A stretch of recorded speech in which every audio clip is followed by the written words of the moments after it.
60 साल से ऊपर के पीतांबर सेठ सतीश नगर गांव में एक छोटे से स्कूल में शिक्षक थे। उनकी 2 बेटियां थीं, आस्था और शारदा। आस्था सिलाई का काम करके घर का खर्चा चलाती थी।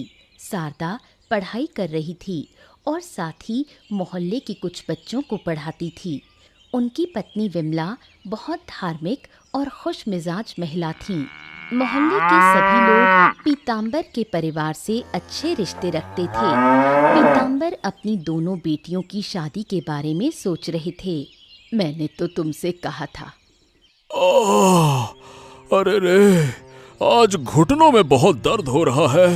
अरे आराम से खड़े होकर काम करना भी मुश्किल हो गया है। शरीर बहुत थका हुआ लगता है। 2 दिन की छुट्टी ले लो, घर रहो, आराम करो। अब तुम्हारे अंदर पहले जैसी मेहनत करने की ताकत नहीं है। क्या करूं तुम ही बताओ। महीने का आखिरी है, छुट्टी लूंगा तो तनख्वाह काट लेंगे। पिछले 15 साल से इस स्कूल में काम कर रहा हूँ, 1 रुपया भी सैलरी नहीं बढ़ाई है। आस्था और शारदा की उम्र कम नहीं है। अगर किसी अच्छे घर में उनका विवाह करवा दिया जाता तो फिर किसी भी बात की चिंता नहीं रहती। मैंने पहले ही सोचा था, कुछ सहकर्मियों से इस बारे में बात की है। अगर अच्छा रिश्ता मिला तो बेटियों की शादी कर दूंगा। उनकी शादी हो गई तो फिर चिंता नहीं रहेगी। फिर हम दोनों बुजुर्ग किसी तरह खा पीकर बाकी की जिंदगी बिता देंगे। हाँ, आजकल बहुत डर लगता है बिमला। अगर मुझे कुछ हो गया तो आस्था और सरदा का क्या होगा। उम्र तो कम नहीं हुई है, इसीलिए जितनी जल्दी हो सके उनके लिए लड़का देख लूंगा। बिना वजह की बातें मत करो। ऊपर वाले की कृपा से जल्दी ही कोई ना कोई शुभ समाचार मिलेगा। हाँ, तुम्हारी बात सही हो। वैसे भी मेरी बेटियां बहुत गुणी हैं, जहां भी जाएं खुश रहेंगी, मुझे पूरा यकीन है। बूढ़े पीतांबर और बिमला अपनी बेटियों के अच्छे भविष्य के सपने सजाते रहते हैं। मोहल्ले के एक बड़े व्यापारी का बेटा था मुरली। पैसों के दम पर हमेशा पूरे मोहल्ले में अपनी सत्ता चलाता था। लोगों के साथ बुरा व्यवहार करता था। मोहल्ले में कोई उसे पसंद नहीं करता था। मुरली अक्सर पीतांबर को परेशान करता, क्योंकि वो आस्था से शादी करना चाहता था।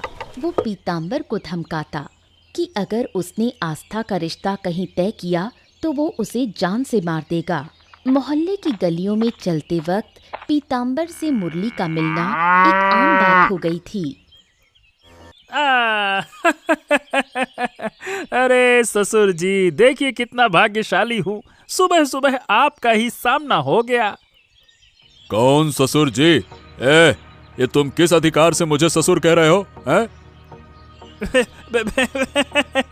आप जो भी कहें, एक ना एक दिन तो आस्था की शादी मुझसे ही होगी।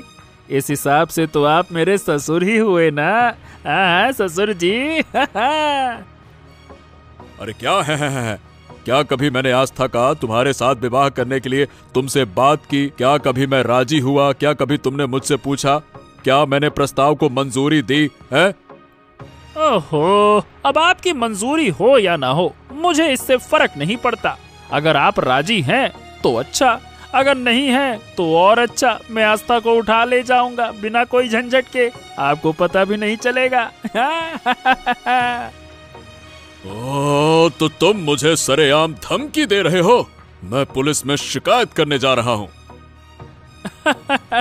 मुझे पुलिस का डर दिखा रहे हो? इस गांव के पुलिस से लेकर बड़े बड़े लोग सब हमारे हाथ में है। आपकी शिकायत का कोई फायदा नहीं होगा। खैर, आप ससुर जी हैं, आप चाहें तो कर लीजिए, कोई दिक्कत नहीं है। अच्छा, अगर तुम्हारे पास ताकत है और तुम मुझे मारना चाहते हो तो मार सकते हो, लेकिन मैं किसी भी हाल में तुम्हारे जैसे आदमी से अपनी बेटी की शादी कभी नहीं करूंगा। ये बात है। वैसे आप गलत कर रहे हैं पीतांबर बाबू। शादी तो मैं आस्था से ही करूंगा।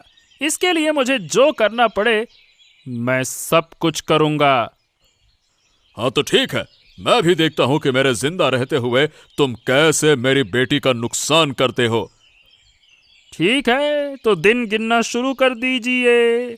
आज पहला दिन, कल दूसरा दिन।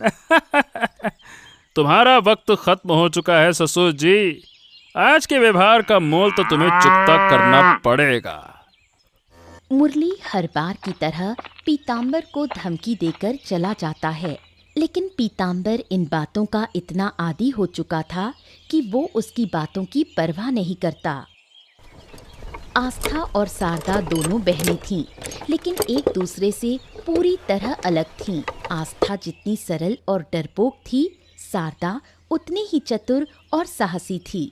शारदा हमेशा आस्था को हर मुश्किल से बचाती थी और दोनों के बीच दोस्ती जैसा रिश्ता था। मुरली की पीताम्बर को धमकाने की बात जब शारदा ने सुनी तो वो गुस्से से आग बबूला हो गई। जानती है दीदी, आज फिर मुरली बाबू ने रास्ते में बाबू को धमकी दी। बाबू माँ को बता रहे थे। वो क्यों मेरे पीछे पड़ा है ये समझ नहीं आता। मुझे बहुत डर लगता है। क्या कर बैठे। तू इतना डर क्यों जाती है? हंसी की बात है, वो कुछ नहीं कर सकता। उसके पापा की ताकत है, इसलिए वो सोचता है कि सबको कंट्रोल कर सकता है। तू मुरली को नहीं जानती शारदा, वो बहुत खराब लड़का है। वो कुछ भी कर सकता है और उनके पास इतनी ताकत है कि कोई कुछ भी नहीं कह सकता। तू डरपोक है। अगर मैं होती तो उस मुरली को जाकर सबक सिखा देती। बोलना जितना आसान है, करना उतना आसान नहीं। कब वो मेरा पीछा छोड़ देगा कोई नहीं जानता। मेरी वजह से बाबू और माँ भी परेशान होते हैं। तू देख, एक दिन मैं मुरली को ऐसा सबक सिखाऊंगी कि वो फिर कभी किसी का नुकसान करने के बारे में सोच भी नहीं पाएगा। बस बस, अब ज्यादा मत बक। अब हमें बहुत सतर्क रहना होगा। मुरली जैसे परेशान करने लगा है, अब तो घर से बाहर निकलना भी मुश्किल हो जाएगा। तू क्यों घर से बाहर नहीं निकलेगी? इस दुनिया में साहस से जीना पड़ता है दीदी, डर के नहीं रह सकते। आत्मविश्वासी बन। हो गया, अब मुझे उपदेश मत दे। अब हंसी आ रही है ना? एक दिन तू खुद मुझ पर गर्व करेगी। इस तरह हर सुख और दुख में, हर स्थिति में दोनों के बीच चिढ़ और प्यार और भी गहरा हो जाता है और वो एक दूसरे को साहस देती हैं। मुरली की धमकियां दिन ब दिन बढ़ती जाती हैं और पीताम्बर के मन में डर समाने लगता है। रोज मुरली पीताम्बर के घर के बाहर आकर परेशान करता है। पीताम्बर के परिवार में चिंता का माहौल बन जाता है। आस्था घर से बाहर निकलना बंद कर देती है। इस संकट से बाहर निकलने के लिए बिमला दिन रात प्रार्थना करती रहती है। एक रात बिमला को स्वप्न में दिखाई देता है कि वो और पीताम्बर बनारस जाकर पूजा कर रहे हैं और उनके सभी संकट दूर हो गए हैं। इस सपने को देखने के बाद वो पीताम्बर को बनारस जाने के लिए जोर देती है, लेकिन पीताम्बर आस्था और शारदा को अकेला छोड़कर कहीं नहीं जाना चाहता। इस पर उनके बीच काफी झगड़ा होता है। अरे क्यों बार बार जिद करती हो तुम? बताओ। मैंने कहा है ना कि इस संकट के समय में मैं आस्था और सरदा को छोड़कर कहीं नहीं जाऊंगा। तुम खुद देख रही हो हमारे चारों ओर कितनी मुश्किलें हैं, हैं? इस संकट से बचने के लिए ही मैं तुम्हें बनारस जाने के लिए कह रही हूँ। वहाँ जाकर एक बार पूजा कर लेने से हमारे सारे संकट धीरे धीरे खत्म हो जाएंगे। मैंने ये सपने में देखा है।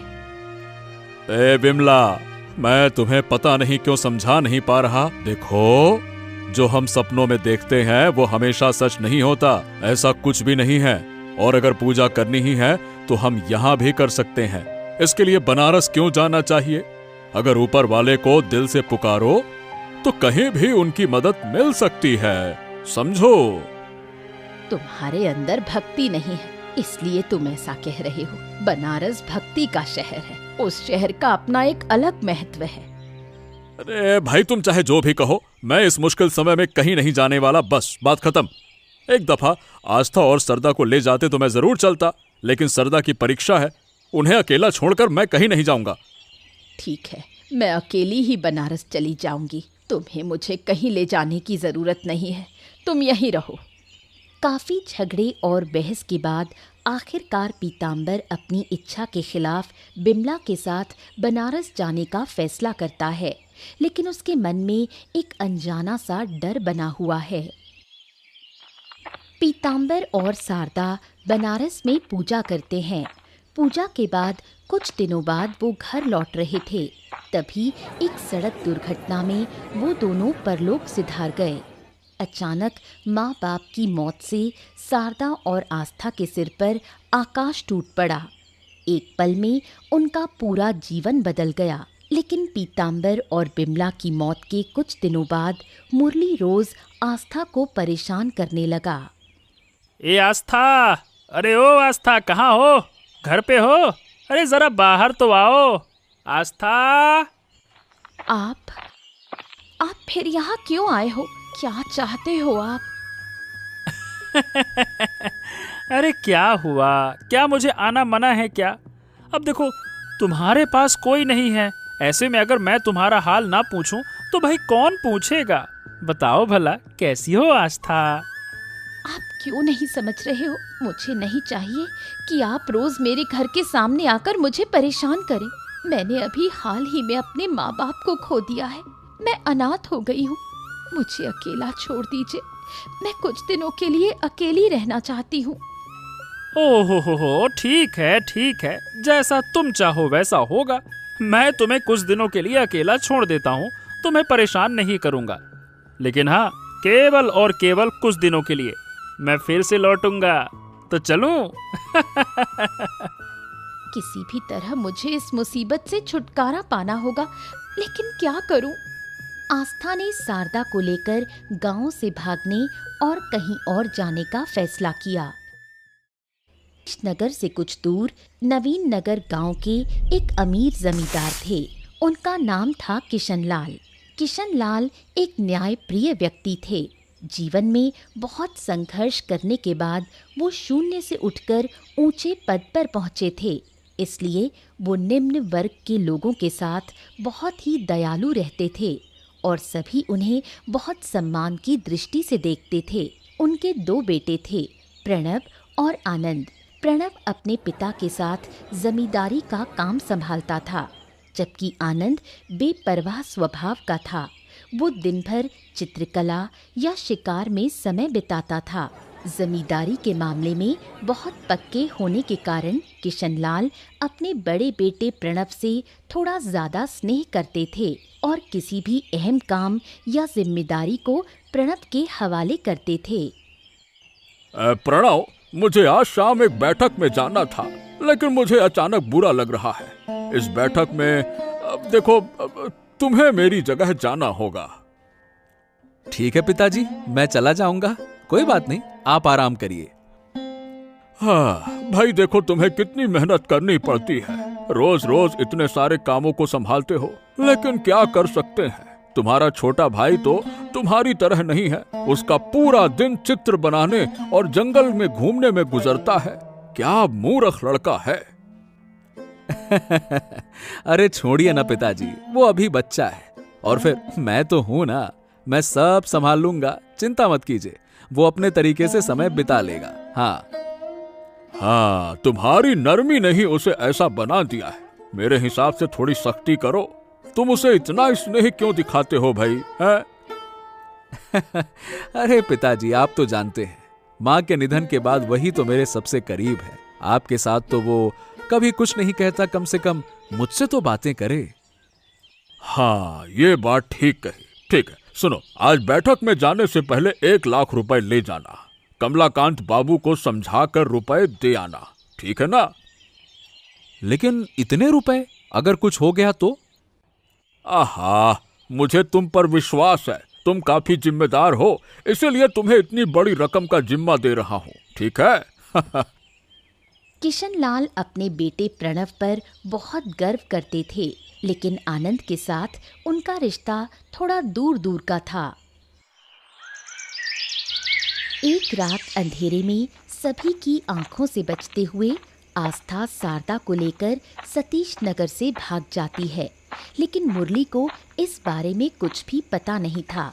एक दिन उसका साथी भानु उसे बताता है कि आस्था और शारदा अपने घर से निकलकर कहीं छुप गए हैं।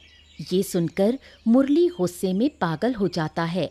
वो मान नहीं सकता कि आस्था उसकी आंखों में धूल झोंककर कहीं भाग गई है। वो भानु के साथ आस्था के घर जाता है। वहाँ वो उन्हें ना पाकर गुस्से में आकर आस्था के घर में आग लगा देता है। फिर वो आस्था की खोज में पागल हो जाता है। साहेब, हमने आस्था और उसकी बहन को पूरे गांव में ढूंढा, लेकिन उनका कहीं कोई सुराग नहीं मिला। वो पूरी तरह से गायब हो गई है। ओहो, अगर यहाँ नहीं है तो मतलब किसी दूसरे गांव में भाग गई है। अरे एक दो लड़कियां भला कितनी दूर तक जा सकती हैं? मैं उन्हें ढूंढ ही लूंगा। भागकर जा कहाँ सकती हैं? वैसे आप चाहते क्या हैं? हम आसपास के 5-6 गांवों में तलाश करें? हाँ हाँ जरूर, हमें किसी भी हालत में उन्हें ढूंढना है। आखिरकार कितनी हिम्मत है उनमें, मैं भी देखना चाहता हूँ। उन्होंने मेरी आंखों में धूल झोंक दी और भाग गई। अगर मैं उन्हें ढूंढ लूंगा तो उन्हें सीधा जिंदा जमीन में गाड़ दूंगा ताकि फिर कभी भी भागने की सोच न सकें। ठीक है, आप परेशान ना हो साहब। मैं आज ही अपने लोगों से कहता हूँ, वो उन्हें ढूंढ लेंगे। आस्था, मैंने तुम पर विश्वास किया था। तुम्हें परेशान ना करने के लिए कुछ दिनों के लिए छोड़ दिया था, लेकिन तुम मेरी आंखों में धूल झोंककर भाग गई ना। अगर तुम्हें एक बार भी पकड़ लिया ना तो तुम्हारे हाथ पैर तोड़ दूंगा ताकि तुम कभी दोबारा भागने के बारे में सोच भी ना सको। बड़ी आई।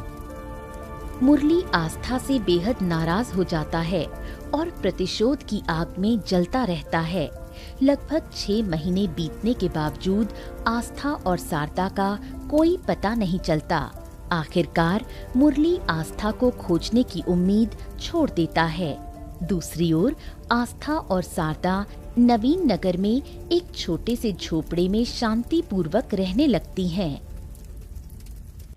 आस्था और शारदा अपना नाम और पहचान छिपाकर नवीन नगर में कुछ लोगों के घर में काम करके अपनी आजीविका चला रही थीं। उनके दिन अच्छे चल रहे थे, लेकिन एक दिन उन्हें खबर मिलती है कि मुरली का दल उन्हें ढूंढ रहा है। ये सुनकर दोनों बहुत घबराती हैं और आने वाले दिनों को लेकर चिंतित हो जाती हैं। क्या हुआ दीदी, तू कुछ नहीं बोल रही है? अंदर ही अंदर क्या सोच रही है? मुझे बताओ क्या हुआ? और क्या होगा, इतना दूर भागकर आ गई हूँ, फिर भी राहत नहीं है। मुरली ने चारों ओर अपने लोग लगा रखे हैं। किसी भी समय उसके लोग आकर मुझे ढूंढ लेंगे। इतनी दूर अजनबी गांव में आकर एक गहरे जंगल में आश्रय लिया है। यहाँ वो लोग कैसे आएंगे? वैसे मुरली पर भरोसा नहीं किया जा सकता। वो कहीं से भी हमें ढूंढ सकता है। अगर वो मुझे ढूंढ लेता है तो मैं अपना बचाव नहीं कर पाऊंगी। वो मुझे पकड़कर मार डालेगा। दीदी, हमें ठंडे दिमाग से कोई उपाय सोचना चाहिए। घबराने से किसी समस्या का हल नहीं निकलता। तू शांत हो जा। मुरली एक शैतान आदमी है। उसके जैसा निर्दयी और बेरहम आदमी पूरे मोहल्ले में दूसरा नहीं मिलेगा। अगर मुझे कुछ हो गया तो तेरा क्या होगा? मैंने पहले ही माँ बाप को खो दिया। अब दीदी, तू दिमाग ठंडा कर, मैं तेरे साथ हूँ। तू क्यों इतनी चिंता कर रही है? और फिर वो हमारे पीछे हैं, लेकिन हमें वो अभी तक ढूंढ नहीं पाए हैं। अब तक जो हम सुख से जी रहे थे, अब वो खत्म हो जाएगा। अब हर दिन डर रहेगा कि कब वो हमें पकड़ लेगा। अगर हम पकड़ में आ गए तो हम दोनों एक साथ पकड़े जाएंगे। जो होगा हम मिलकर सहन करेंगे। तू ये सोचकर अपना दिमाग खराब मत कर। तू जितनी आसानी से ये सब बोल रही है, उतना आसान नहीं है शारदा। शारदा आस्था को सांत्वना देने की कोशिश करती है, लेकिन आस्था के मन में जो भय समा चुका है उसे वो निकाल नहीं पा रही। आनंद जंगल से शिकार करके घर लौटता है और वहीं किशनलाल भी मौजूद था। किशनलाल को देखकर आनंद डर जाता है।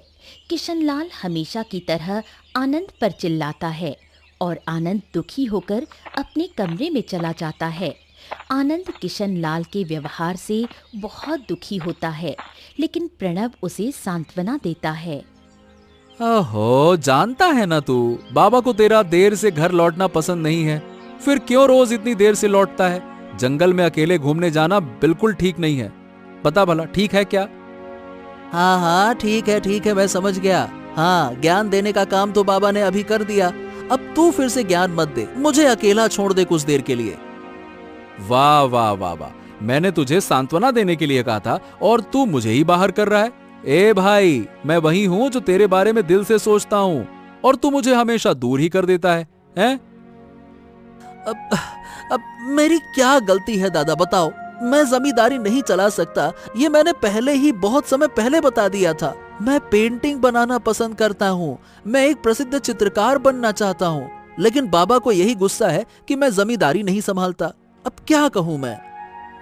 ओह, बेवजह बाबा को गलत समझ रहा है। देख, बाबा तेरा भला ही चाहते हैं, वो कभी तेरा बुरा नहीं चाहते, वो हमेशा तेरे बारे में सोचते हैं, इसीलिए वो तुझे हमेशा डांटते रहते हैं।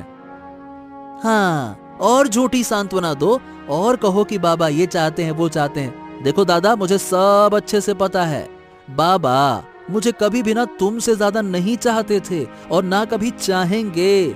मैं जितनी भी कोशिश कर लूं, कभी बाबा का मन नहीं जीत सकता मैं। बाप रे, ये कैसी सोच रखता है तू? बिल्कुल गलत सोच रहा है तू आनंद।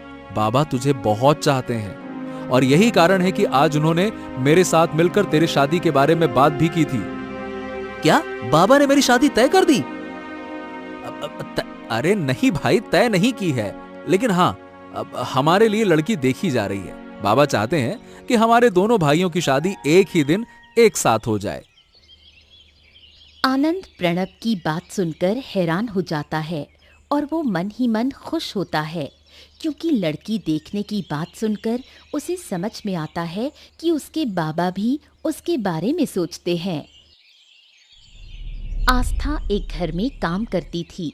उस घर में एक बुजुर्ग महिला रहती थी, उसका नाम शकुंतला था। जब भी आस्था शकुंतला को देखती, उसे अपनी माँ की याद आती, क्योंकि शकुंतला देखने में बिल्कुल बिमला जैसी थी। शकुंतला आस्था को बहुत स्नेह करती थी। आस्था अक्सर अपनी जिंदगी के दुखों को शकुंतला से शेयर करती थी और शकुंतला उसे अच्छे सुझाव देती थी। क्या हुआ आस्था, काम करती हो और चली जाती हो? पहले तो मुझसे खूब बातें करती थी, अब क्या हुआ?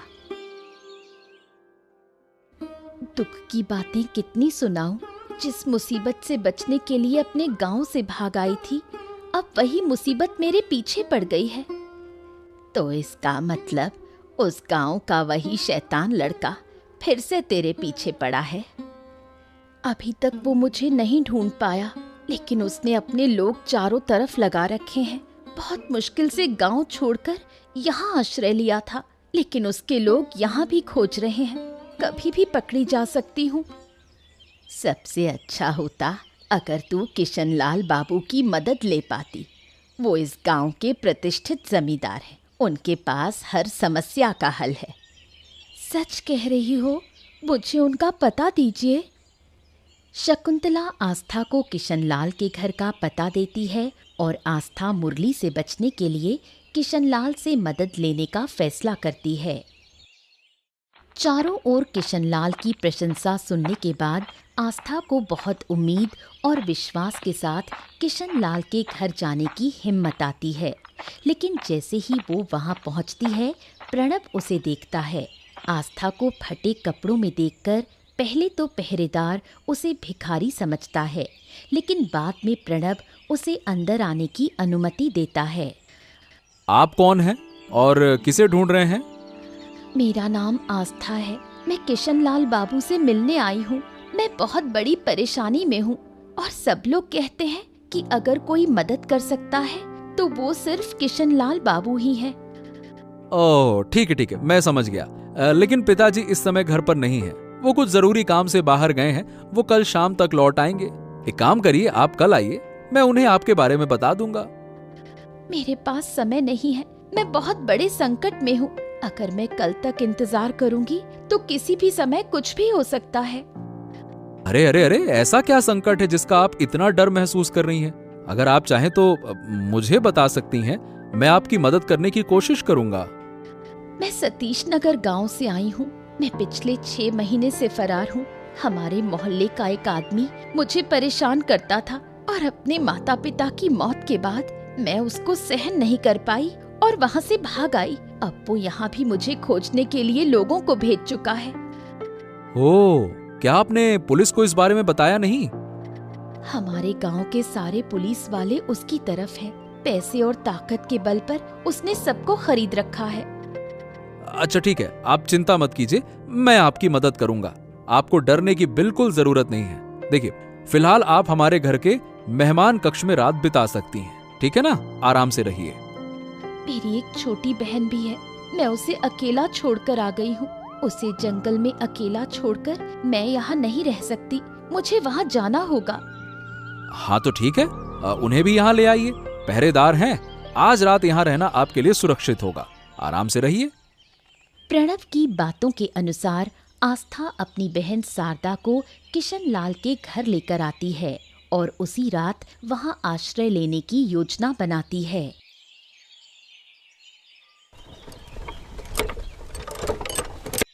इस बीच गुप्त सूत्रों से मुरली के साथी भानु को ये खबर मिलती है कि आस्था किशन लाल के घर में रह रही है।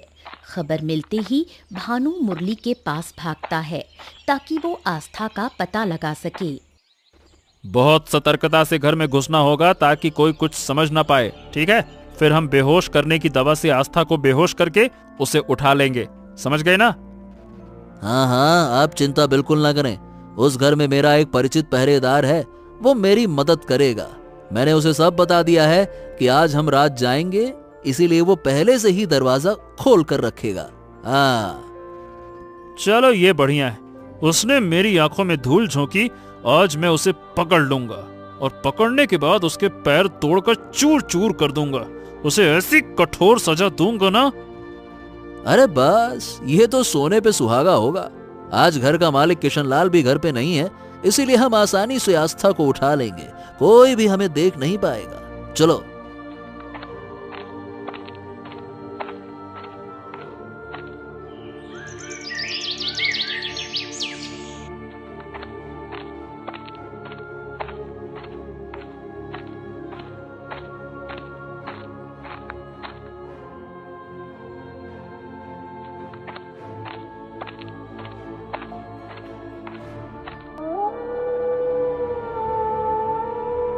हाँ, आखिरकार 6 महीने की खोज के बाद हमने आस्था को ढूंढ ही लिया। लेकिन अब हमें करना क्या चाहिए? मतलब कहाँ जाएंगे इसको? अरे हम फिर से सतीश नगर जाएंगे और वहां जाकर मैं उससे शादी करूंगा। बस उसकी होश वापसी का इंतजार करना होगा। फिर उसे तो मुझसे ही शादी करनी होगी। और अगर वो शादी नहीं करती ना, मैं उससे मार डालूंगा। ये सही है। मैं सतीश नगर जाकर आपकी शादी की तैयारियां कर दूंगा। सब कुछ एकदम धूमधाम से होगा, मजेदार, जैसा बाकी सबकी शादी होती है। मुरली आस्था से जबरन शादी करने की तैयारी करता है, जबकि आस्था बेहोश पड़ी थी और मुरली उसके होश में आने का इंतजार कर रहा था।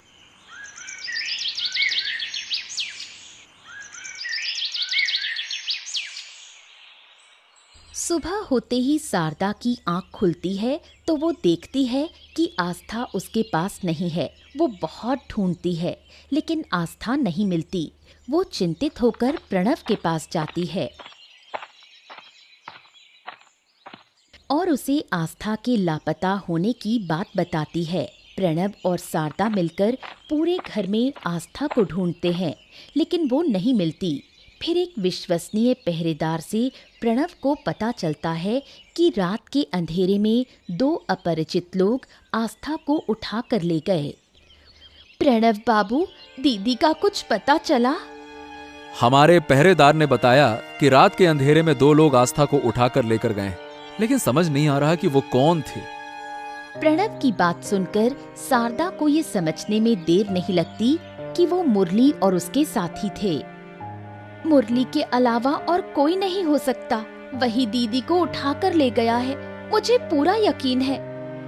अरे लेकिन अब हमें करना क्या चाहिए? कहाँ ढूंढें उन्हें? हमें जितनी जल्दी हो सके सतीश नगर जाना होगा। मुरली दीदी को वहीं ले गया है। हमें दीदी को बचाने के लिए मुरली को पकड़ना होगा। आनंद वहां आता है और प्रणव से आस्था और शारदा के बारे में सारी जानकारी लेता है। मैं भी तुम्हारे साथ जाऊंगा। देर करना ठीक नहीं होगा। हमें तुरंत सतीश नगर की ओर चलना चाहिए। वैसे ही बहुत देर हो चुकी है, चलो। अरे लेकिन पिताजी को इस बारे में कैसे बताएं? वो तो अभी तक आए ही नहीं। अगर हम आपके पिता के घर लौटने का इंतजार करेंगे तब तक दीदी को कोई बड़ा खतरा हो सकता है। मुझे बहुत चिंता हो रही है दीदी की। हाँ, वो सही कह रही है भाई। अब हमें इंतजार करने से ज्यादा जरूरी है दीदी की जान बचाना। बाद में हम सब कुछ पिताजी को समझा देंगे। चलिए अब और देर नहीं करते हैं, चलो तुरंत चलते हैं। ठीक है, जब तुम दोनों कह रहे हो तो चलो तुरंत चलते हैं। आस्था को होश आता है। वो देखती है कि उसके हाथ पांव बंधे हुए हैं और वो एक बंद कमरे में पड़ी है। पिछली रात की कोई भी बात उसे याद नहीं है। वो ये भी नहीं पहचान पा रही कि वो कहाँ है। उसकी आंखों के सामने माला, सिंदूर और शादी के लिए जरूरी सारी चीजें सजी हुई हैं। वो कुछ समझ पाती इससे पहले ही मुरली भानु को साथ लेकर उसके सामने आ खड़ा होता है। मुरली को देखते ही आस्था का खून जैसे जम जाता है। उसे समझ में आ जाता है कि वो पकड़ में आ गई है। कैसी हो आस्था? कितने दिनों के बाद तुम्हारा चेहरा देख रहा हूँ। हाय हाय हाय हाय हाय, मुरझा गया है ये चेहरा। अब मेरे पास रहोगी तो ठीक हो जाएगा। बहुत भाग रही थी ना इन दिनों? क्या सोच के भाग रही थी कि मैं तुमको ढूंढ नहीं पाऊंगा? हैं? मुझे यहाँ क्यों लाए हो? मुझे जाने दो। मेरी बहन मेरा इंतजार कर रही है। ओले ओले ओले ओले, अच्छी लोती नहीं है ना आस्था? इतने महीनों से ढूंढ रहा था, आखिरकार तुम्हें ढूंढ ही लिया। अब क्या तुम्हें इतनी आसानी से छोड़ दूं? छोड़ना तो मुमकिन नहीं है, क्योंकि अगर छोड़ा तो फिर से भाग जाओगी। वो तो मैं होने ही नहीं दूंगा। अच्छा देखो, ये सारी तैयारियां मैंने कर दी हैं। साड़ी, गहने, माला, शादी के लिए जो चाहिए सब ला दिया है। आज यही हमारी शादी होगी। अरे हंसो भाई, खुश हो जाओ, शादी हो रही है। मैं तुमसे शादी नहीं करना चाहती। मैं तुमसे नफरत करती हूँ। तुम्हारी वजह से मेरे माता पिता ने अपनी जिंदगी के आखिरी दिन बहुत कष्ट में बिताए। मैं किसी हालत में ये शादी नहीं करूंगी। ओहो, अब तक जो तुम्हारा मन चाहा वो तुमने किया, उससे क्या हुआ? कुछ नहीं हुआ। लेकिन आज तुम्हारी कोई बात नहीं मानी जाएगी। आज तो वही होगा जो मैं कहूंगा, और मैं कहता हूँ कि आज यही हमारी शादी होगी। अरे ओ भानु, चारों ओर ध्यान देना ताकि कोई भी किसी हालत में भाग ना पाए। ठीक है, मैं थोड़ी देर में आता हूँ। हाँ हाँ, आप निश्चिंत रहिए साहब, मैं आस्था पर नजर रख रहा हूँ। अब चाहे कितनी भी कोशिश कर ले, कहीं नहीं भाग पाएगी। मुरली वहाँ से चला जाता है। भानु मुरली के आदेश अनुसार आस्था की निगरानी करता है। बेबस आस्था बंधे हाथ पांव के साथ बैठी रोती रहती है और शारदा के बारे में सोचती रहती है। काफी समय बीत जाता है। मुरली नए कपड़े पहनकर एक पंडित को साथ लेकर आता है। वो आस्था से शादी करने की पूरी तैयारी में होता है, लेकिन उसे या आस्था को ये पता नहीं होता कि इस बीच प्रणव, आनंद और शारदा वहाँ छिपे हुए हैं। आस्था रोती रहती है।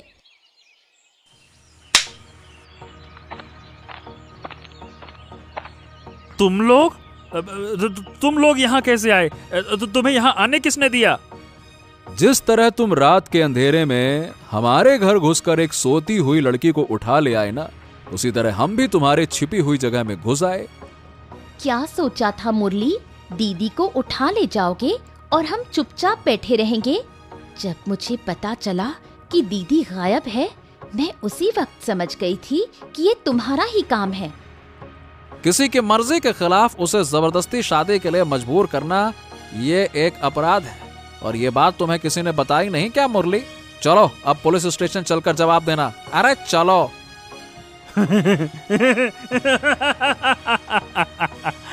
मुझको पुलिस का डर दिखा रहे हो? मैं पुलिस से नहीं डरता, पुलिस हमसे डरती है, समझे? अब से तुम भी पुलिस से डरना सीखोगे, क्योंकि अब से ना तो लुकुश चलेगा और ना ही तुम्हारे पैसे और ना ही तुम्हारी बातें।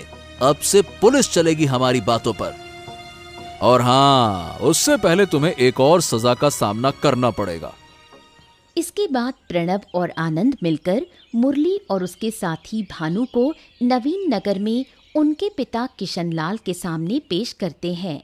किशनलाल उन्हें सख्त सजा देने का वादा करता है, लेकिन तभी सजा के डर से बचने के लिए भानु मुरली के खिलाफ गवाही देता है और कहता है कि पीतांबर और विमला की मौत कोई हादसा नहीं थी, बल्कि मुरली ने ही उन्हें मारने की योजना बनाई थी। गवाही देने के कारण भानु की सजा कुछ कम कर दी जाती है और मुरली को उम्र भर के लिए दोनों गांवों से निकाल दिया जाता है।